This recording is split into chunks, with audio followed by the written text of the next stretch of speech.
मिश्रा, शुरुआत करेंगे बुलेटिन की एक अच्छी खबर के साथ। जबलपुर से एक खबर मिल रही है जहां कांग्रेस के राज्यसभा सांसद विवेक तनखा साहब ने एक ट्वीट किया है और ट्वीट करते हुए उन्होंने जानकारी दी है। उन्होंने कहा है कि छत्तीसगढ़ से जबलपुर के लिए ऑक्सीजन उपलब्ध हो सकता है।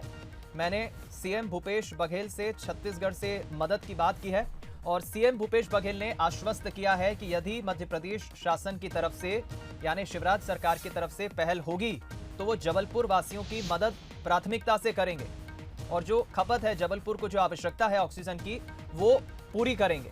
ये पहल एक तरह से करने की बात भूपेश बघेल ने की है।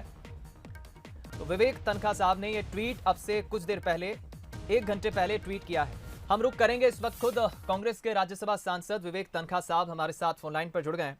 विवेक तनखा साहब, पहले तो मुझे बहुत जानकर खुशी हुई, मैं आपके ट्वीट्स पढ़ रहा था। बहुत खुशी होती है कि बीजेपी का नेता अजय विश्नोई अगर सेना की मदद लेने की बात करता है तो आप उन्हें जबलपुर के हितैषी बताते हैं। मिलजुल कर काम करने का वक्त है। पहले तो सर मैं चाहूंगा आपकी भूपेश बघेल से क्या कुछ बातचीत हुई है ऑक्सीजन सप्लाई को लेकर, बताएं जरा।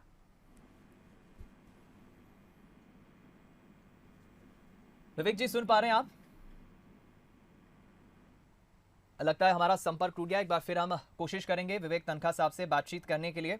लेकिन दूसरी तरफ हमारे साथ अरविंद भदौरिया जी, मंत्री जी हैं, कैबिनेट मंत्री हैं मध्य प्रदेश शासन में, वो फोन लाइन पर जुड़ गए हैं। उनसे हम बात कर लेते हैं और जरूर हम कोशिश करेंगे विवेक तनखा साहब भी हमारे साथ फोन लाइन पर जुड़े।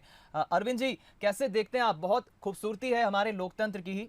तनखा साहब ने बातचीत की है छत्तीसगढ़ के सीएम भूपेश बघेल से ऑक्सीजन की सप्लाई को लेकर और सरकार तैयार है देने को। पहल की बात की है कि अगर सरकार मध्य प्रदेश की पहल करती है तो बेशक वो मदद करने के लिए तैयार है। कैसे देखते हैं आप? मैं भी जबलपुर था, मुझे प्रभार का जिला भी जबलपुर दिया है, छिंदवाड़ा भी था मैं जी। तो हमारे जो अजय बिश्नोई जी ने भी कहा है वो भी स्वागत योग्य है जी। हमारे जो विवेक तनखा साहब ने जो पहल की है वो भी स्वागत योग्य है। कोरोना का महामारी का संकट है, अकेला जबलपुर नहीं, बिल्कुल मध्य प्रदेश नहीं, भारत की पूरी दुनिया में संकट फैला हुआ है जी। इसमें एबव द पार्टी से ऊपर उठकर ही हम सब लोग मिलकर काम कर रहे हैं जी। अच्छी पहल है। अभी मैं छिंदवाड़ा में था तो मैंने कमलनाथ जी से भी मैंने व्यक्तिगत रूप से बातचीत किया, तभी 6 एमएलओ से मैंने माननीय मुख्यमंत्री शिवराज सिंह चौहान से भी बातचीत किया। अच्छा। मैंने हम सब लोग मिलजुल कर कहाँ से क्या क्या संसाधन जुटा जा सकते हैं, वो सब व्यवस्थाएं खड़ी करके कैसे भी हमारी जनता जनार्दन को हमारे प्रदेश के मैं समझ रहा हूँ सर, मिलकर हमें कोरोना को रोकना है, चेन तोड़ना है। आप बने रहिए सर हमारे साथ। खुद विवेक तनखा साहब भी फोन लाइन पर जुड़ गए हैं। सर स्वागत है आपका। विवेक जी, डिस्कनेक्ट हो गया था फोन। मैं यही जानना चाह रहा था सर, पहले तो हमारे दर्शकों को बताया आपकी क्या बातचीत हुई है सीएम भूपेश बघेल से? देखिए, शुरुआत तो कल कोर्ट से हुई थी, जब हाई कोर्ट में मेरे लेटर पिटीशन को लेके और याचिकाओं को लेके बहस चल रही थी जी। और सब अधिकारी लोग भी कोर्ट में थे, वीसी पे थे।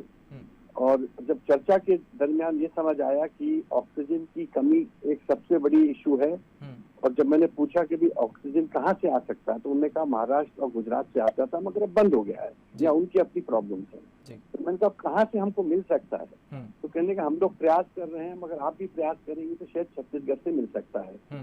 तो मैंने शाम को फिर भूपेश जी को फोन लगाया और भूपेश जी को रिक्वेस्ट की कि ये मेरी रिक्वेस्ट है और जबलपुर की तरफ से मैं रिक्वेस्ट कर रहा हूँ कि वहाँ पर बहुत कमी ऑक्सीजन की, और जो ऑक्सीजन आ रहा है शायद वो इंदौर से आ रहा है, तो इंदौर का ऑक्सीजन से कटौती होती है और जबलपुर को मिलता है। तो अगर आप जबलपुर को ऑक्सीजन मिलवा देंगे, अब छत्तीसगढ़ में उपलब्ध है, तो मैं बहुत अनुग्रहित होऊंगा। उन्होंने कहा हंसने लगे कि तनखा साहब आपके लिए तो हम सब कुछ करेंगे। और उन्होंने कहा कि स्टेट गवर्नमेंट शिवराज जी से बोलिए कि मेरे को रिक्वेस्ट कर दे तो हम लोग उस पर कार्रवाई स्टार्ट कर देंगे। जरूर जितना जो हो सकता मैं करूंगा। ये वर्ड उनके वर्ड है। नंबर 2, मेरा दूसरा भी एक पहल है कि जबलपुर की और पूरे आसपास की क्षेत्र की बहुत बुरी हालत है। गाँव तक कोविड पहुंच चुका है। मेरे पास दिन भर इतने फोन आ रहे हैं, पता नहीं, मैं कभी कौरव से बात करता हूँ तो कभी किसी से बात करता हूँ, मतलब बहुत मुश्किल हो रहा है वहाँ संभालना। और मैंने कहा है कि मेरे एमपी लाइफ में 1 आध करोड़ रुपए बचा है, मैंने कहा आप वो मुझसे ले लीजिए और चाहेंगे मैं लोगों से दिलवा दूंगा, मगर एक सेंटर खोल लीजिए कम से कम जहाँ 300-400 जैसे रायपुर में खुला है, दिल्ली में खुला है।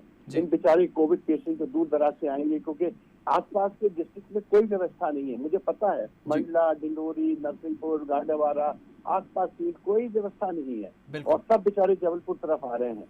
तो हम लोगों को वॉर फुटिंग में एक आर्मी के स्पीड के साथ चीजें करनी पड़ेगी। और देखिए कोविड क्योंकि एक गवर्नमेंट की परेशानी नहीं है, देश की परेशानी है भाई, पूरे देश का एक इशू है और इसमें हम सबको मिलकर काम करना पड़ेगा अगर हमको लोगों को बचाना है। मैं समझता हूं अरविंद जी बिल्कुल आपकी बात से सहमत होंगे। और विवेक जी, बहुत अच्छी पहल आपने की है कि एक आपदा के वक्त, कोरोना काल के वक्त, महामारी के वक्त हम इस तरह से मिलकर उसका सामना कर रहे हैं। छोटी सी प्रतिक्रिया लेके मैं वाइंड अप करूंगा। अरविंद जी, बहुत अच्छी पहल अरविंद जी, बातचीत तो की है विवेक साहब ने, मैं भी उन्हें हितैषी ही कहूंगा, आप भी हितैषी हैं, जिम्मेदारी आपके ऊपर है। पहल करेगी सरकार? विवेक जी बड़े विद्वान व्यक्ति हैं, समाज सेवी व्यक्ति हैं, मैं उनके पहल का स्वागत कर रहा हूँ। ऑलरेडी माननीय मुख्यमंत्री शिवराज सिंह चौहान साहब ने बातचीत की, आज के भोपाल के पेपरों में भी छपा है जी।